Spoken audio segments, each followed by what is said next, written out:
فقہائے کرام نے یہ فرمایا کہ دو طریقے سے آدمی آسانی سے نیت کر سکتا ہے۔ ایک طریقہ یہ ہے کہ جس شخص کی جتنی بھی نمازیں چھوٹی ہے وہ اندازہ کر لے، اندازہ کر کے نیت اس طرح کرے کہ سب سے پہلے مجھ سے جو فجر چھوٹی ہے اس کو پڑھتا ہوں، اس کے بعد یوں کہے اس کے بعد جو فجر سب سے پہلے چھوٹی ہے وہ پڑھتا ہوں، اس کے بعد جو فجر سب سے پہلے چھوٹی ہے وہ پڑھتا ہوں، اس کے بعد جو فجر سب سے پہلے چھوٹی ہے وہ پڑھتا ہوں۔ دوسرا طریقہ یہ ہے کہ سب سے آخر میں مجھ سے جو فجر چھوٹی ہے وہ پڑھتا ہوں،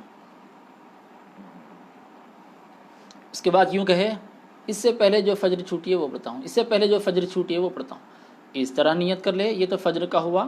تو ظہر، عصر، مغرب اور عشاء میں اور وطر کے لیے بھی اسی طرح کہے۔ فرائض کے ساتھ ساتھ واجب کی بھی، وطر کی بھی قضا لازم ہے۔